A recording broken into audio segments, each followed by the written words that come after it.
Je reviens donc à cet ATP puisque c'est l'ATP qui nous intéresse dans tout ça, avec les différentes voies de production d'énergie au niveau du muscle. Donc, je disais qu'il y a trois voies de production de l'énergie pour le muscle, et les fibres musculaires ne sont pas dotées du même arsenal pour produire de l'énergie nécessaire à leur contraction. Et en fait, il existe trois types de fibres selon selon l'arsenal dont elles disposent. Donc, on a des fibres rapides et fatigables. Donc, ce sont des fibres qui sont dotées surtout donc, qui sont très vascularisées, qui sont innervées par des motoneurones de grande taille et qui sont donc rapides, mais vu qu'elles ne sont pas très vascularisées, elles vont rapidement s'épuiser. Le deuxième type de fibres musculaires, ce sont les fibres rapides et résistantes à la fatigue. Elles sont moyennement vascularisées, plus vascularisées que les premières. Et enfin, le dernier type de fibres musculaires, ce sont les fibres musculaires lentes ou résistantes à la fatigue, parce que ce sont des fibres qui disposent d'une vascularisation riche, mais ce sont de petites fibres, parce qu'elles vont fournir un niveau de force faible, mais qui va pouvoir résister à la fatigue et donc qui va donc pouvoir rester un certain moment plus en contraction que les deux autres. Donc, ceci permet de distinguer trois types d'unités motrices en fonction des fibres musculaires qui les constituent et en fonction de l'axone ou du motoneurone qui les innerve, et grâce donc à cet arsenal dont elles disposent, avec donc les conséquences au niveau de la force produite et de la durée de la contraction. Donc, les muscles contiennent une combinaison de ces trois types d'unités motrices dans des proportions très variables selon la fonction pour laquelle ils sont destinés. Par exemple, les muscles destinés pour maintenir la posture, ce sont des muscles qui vont être plus riches en unités motrices lentes. Par contre, les muscles destinés à produire des forces qui sont nécessaires pour produire une force importante, donc vont être plutôt riches en unités motrices rapides. Alors, lors de la contraction musculaire, les fibres musculaires ne se contractent pas de façon anarchique. Il y a un ordre qu'elles doivent suivre, avec donc la mise ou le recrutement en premier des petites unités motrices. Donc, ces unités motrices constituées de fibres lentes, résistantes à la fatigue. Et puis, au fur et à mesure que la contraction se continue, il y a l'entrée en action des unités motrices de grande taille, des unités motrices rapides, rapides, fatigables et résistantes à la fatigue. Et au cours du relâchement, le relâchement se fait dans le sens inverse. Ce sont les unités rapides qui vont se relâcher en premier et suivies par la suite par les fibres ou par les unités plus petites.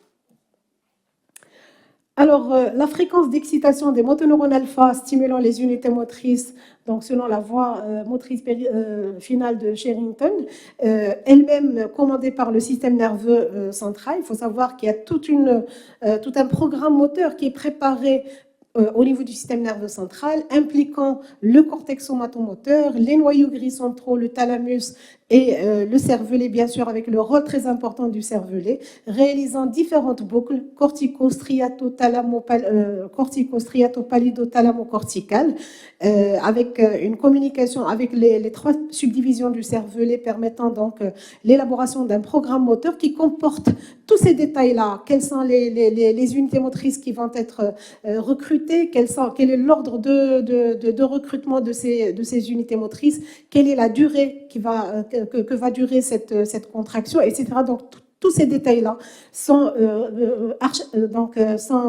orchestrés par le système nerveux, par le programme moteur élaboré par le système nerveux central et transmis via la voie pyramidale et modulé via les voies extrapyramidales et transmis au niveau du motoneurone périphérique. C'est l'aboutissement final de la contraction musculaire qui va être exécutée par le muscle. Donc, tout ça détermine le niveau de force produite. Et voilà, donc tous ces détails sont sont élaborés au niveau du système nerveux central. Alors, l'ordre de recrutement et la fréquence de décharge des unités motrices sont les deux principaux mécanismes de régulation de la force musculaire. Lors de contractions musculaires soutenues, certaines unités motrices sont alternativement contractées pendant que d'autres sont relâchées. Et puis, quand les unités motrices contractées sont fatiguées et n'en peuvent plus, donc elles vont se relâcher et vont laisser place aux autres unités motrices de se contracter et ainsi de suite. On arrive maintenant au vif du sujet. Je suis désolée, c'était obligatoire de prendre de faire tout ce rappel. Donc, je vais y aller un peu plus vite, malheureusement. Donc, l'exercice physique est considéré comme un facteur de stress biologique, entraînant donc des perturbations homéostasiques avec modification de la circulation sanguine au niveau du muscle lui-même et au niveau des autres parties du corps, une augmentation du rythme cardiaque, une augmentation de la consommation en oxygène et d'autres donc perturbations. La répétition de l'exercice permet des transformations au niveau du muscle avec les changements du type de fibre prédominant dans le muscle, notamment la prédominance ou l'augmentation des unités motrices lentes versus rapides en fonction du type d'exercice. Est-ce que ce sont des exercices d'endurance ou de résistance? Une densité mitochondriale et capillaire accrue et une hypertrophie musculaire, surtout pour les exercices de force ou de résistance. L'immobilisation et l'arrêt ou l'arrêt d'activité physique pour les personnes qui en faisaient donc, entraîne les phénomènes inverses, donc avec l'atrophie musculaire. Et donc, d'où le concept ou la notion de plasticité musculaire du muscle strié squelettique qui est très, très importante dans ce cadre. Je passe. Donc, les exercices d'endurance et les exercices de résistance n'amènent pas les mêmes résultats tout à fait. Donc, pour les exercices d'endurance, ils améliorent la vascularisation des fibres musculaires, la sensibilité à l'insuline, le volume des mitochondries et leur fonction. Par contre, pour les exercices de résistance, ils augmentent plutôt la masse et la force des muscles stimulés, impliquant donc des processus de protéosynthèse et inhibant donc les voies de protéolyse. Je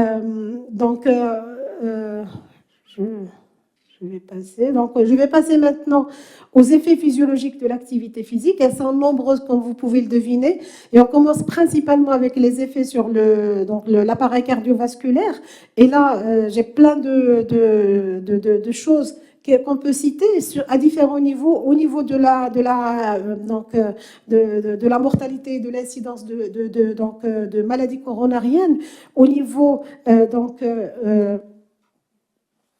de la fonction endothéliale vasodilatatrice, au niveau de la pression artérielle sanguine, où il a été prouvé que chez des personnes hypertendues, l'activité physique adaptée permet une amélioration du profil tensionnel et aussi chez les personnes indemnes de toute maladie, ça prévient donc les pathologies cardiovasculaires chez les personnes à risque.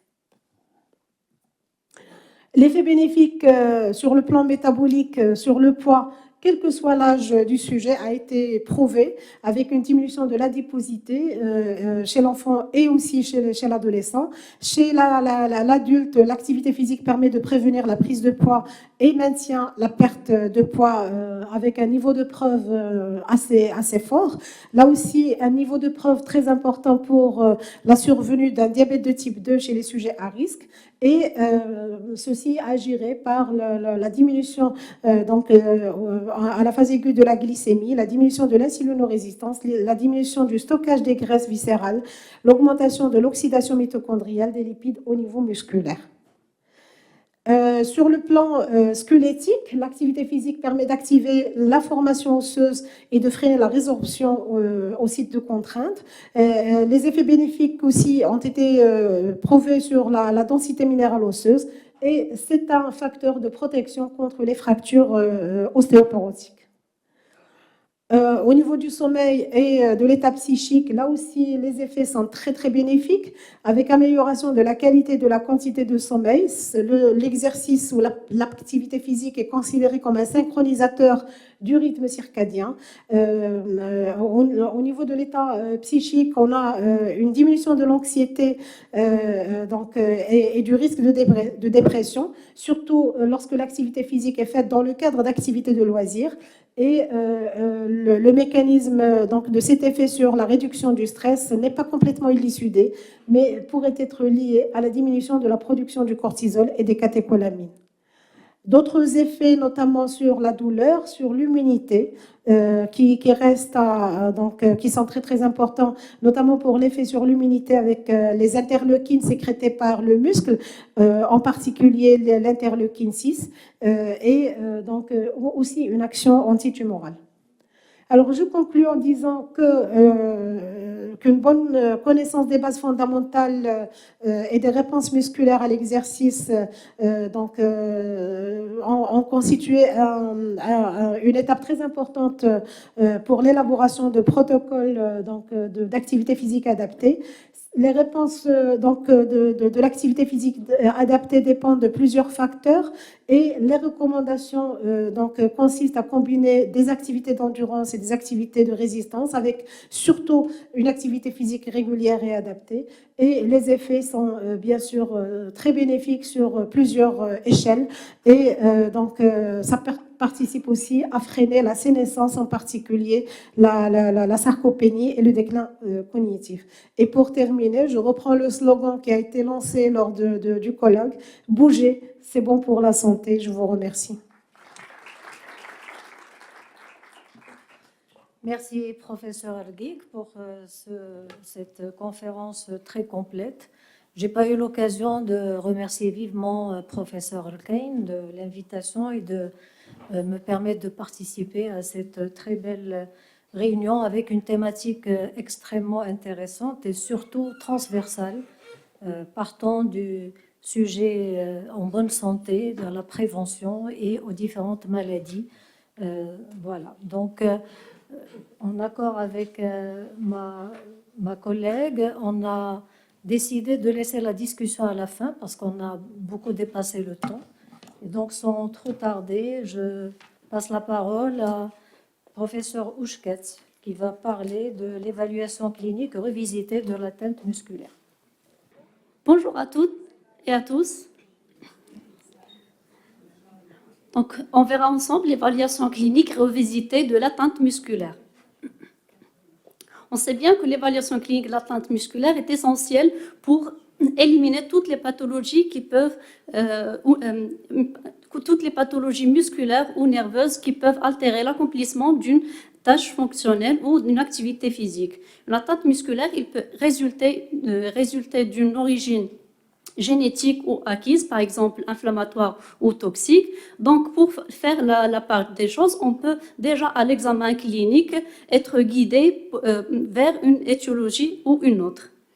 Donc, on commence toujours par un interrogatoire qui doit être bien détaillé. On recherche les antécédents familiaux, par exemple une mort subite, des cas similaires dans la famille. Il faut toujours établir un arbre généalogique pour déterminer les sujets atteints et les sujets qui peuvent porter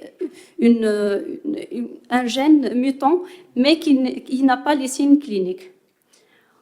Après, il faut rechercher les symptômes évocateurs. Par exemple, il faut toujours creuser depuis la naissance. Est-ce qu'il y a une hypotonie depuis la naissance? Est-ce qu'il y a un retard au cours de l'acquisition de la marche ou de la position assise?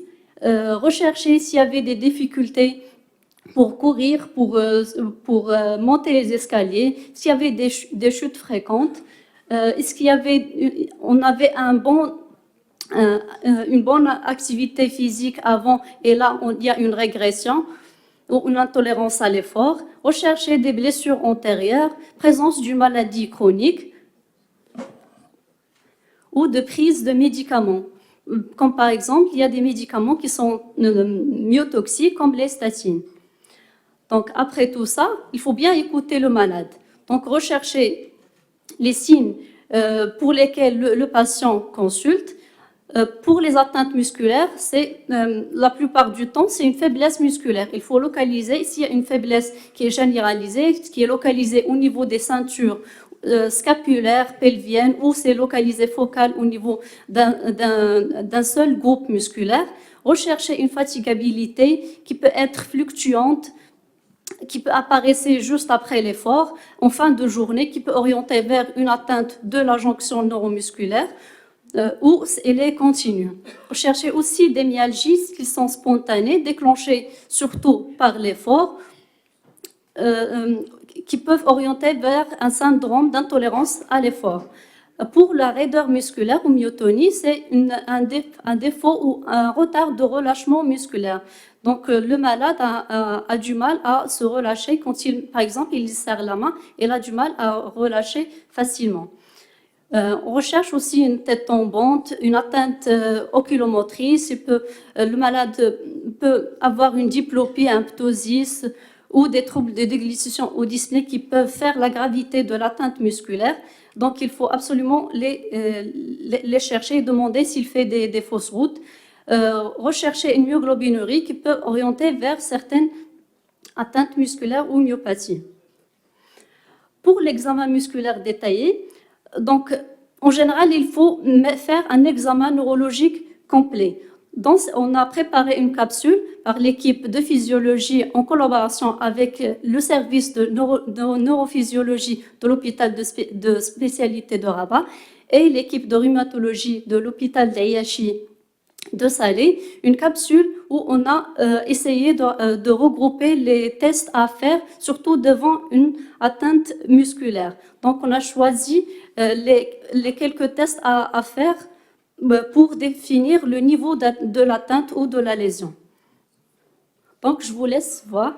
Donc, le son ne marche pas, donc je vais commenter en même temps.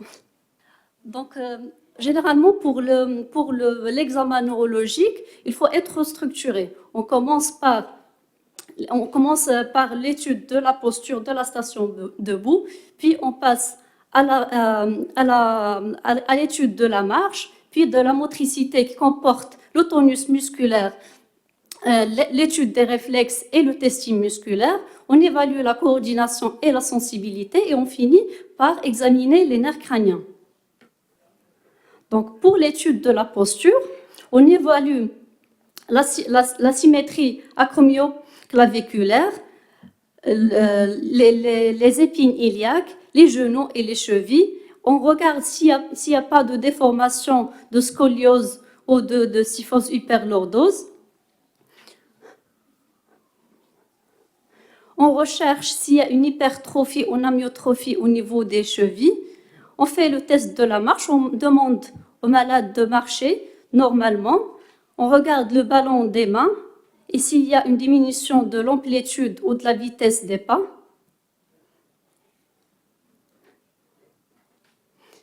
Et puis la marche sur ligne droite, contraste au sol.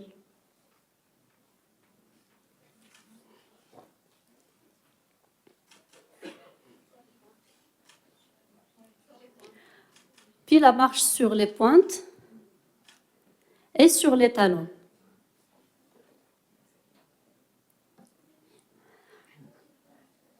Après la marche, on évalue le tonus musculaire en faisant des mouvements passifs de flexion-extension du coude, du poignet et du genou et des mouvements de rotation et on recherche s'il y a une rigidité ou une hypotonie lors du mouvement.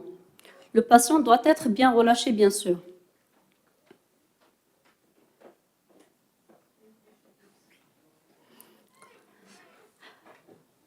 Puis on passe à l'examen de la force musculaire. On évalue la force musculaire globale par le test du barré, puis le test magasiné. On évalue ici le signe du tabouret, le test du tabouret et du Gowers pour rechercher une atteinte de la ceinture pelvienne. Puis on passe à un testing musculaire plus détaillé, muscle par muscle, deltoïde, biceps, triceps. Puis on passe en distal pour les extenseurs, l'écartement des doigts, pince, pouce, index.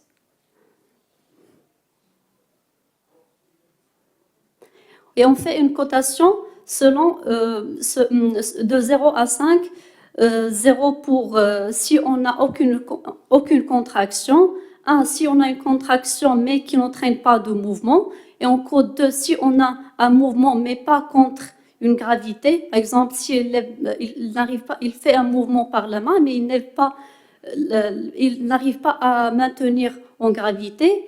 Et contre-résistance, on applique là une résistance, ça c'est une extension du genou. Puis l'étude des réflexes, bicipital, déclinateur, tricipital et cubitopronateur.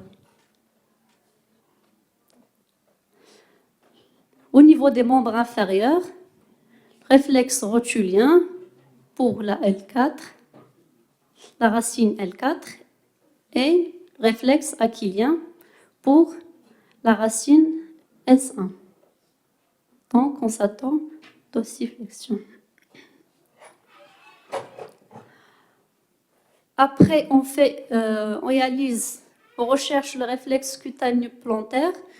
La réponse normale, c'est une flexion des orteils. Donc, si on a une extension C+, on a une atteinte pyramidale.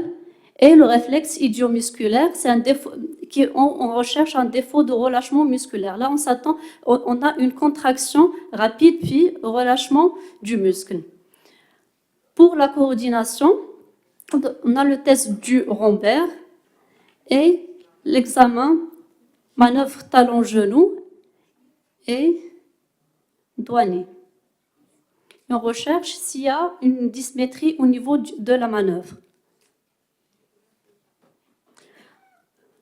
On enchaîne par une étude de la sensibilité sur tous ces modes. Là, c'est la sensibilité tactile. On passe la main sur tous les dermatomes. La sensibilité vibratoire à l'aide d'un diapason. Arthrokinétique, où le patient doit localiser la position de son orteil. Thermoalgique. Puis les nerfs crâniens. Donc là, on a mis juste les nerfs crâniens qui sont plus atteints au niveau, lors des atteintes musculaires, les nerfs oculomoteurs. On fait la poursuite oculaire.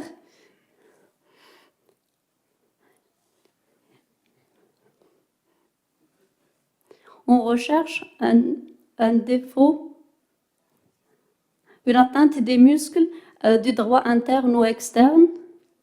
Puis l'examen de la musculature pharyngo-laryngée, une étude du voile et de la langue et du muscle trapèze. Donc après l'examen neurologique, donc on s'oriente vers une atteinte plus musculaire devant un déficit proximal ou axial, des réflexes osséotendinaux normaux au début de la maladie, mais dans des formes avancées, ils peuvent être abolis, un réflexe idiomusculaire qui est absent, une sensibilité conservée et une amyotrophie, voire une pseudo-hypertrophie. Le tableau il peut être comparatif à une atteinte de la jonction musculaire, donc il faut affiner plus dans les examens paracliniques. Donc, pour orienter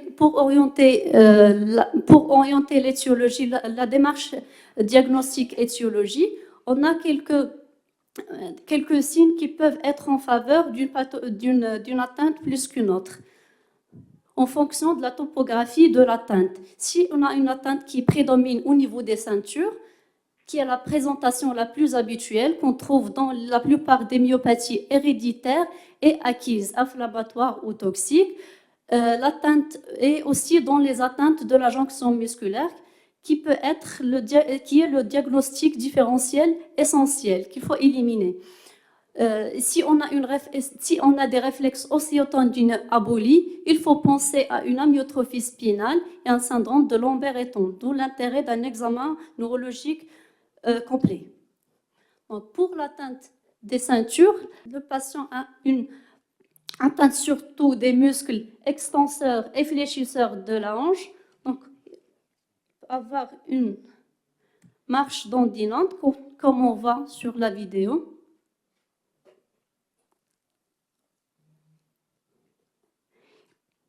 Il peut faire des chutes fréquentes avec un signe de tabouret et Gowers positif. Le signe de Gowers qu'on voit ici, l'enfant au sol, il fait plusieurs pas avec la main pour se relever du sol.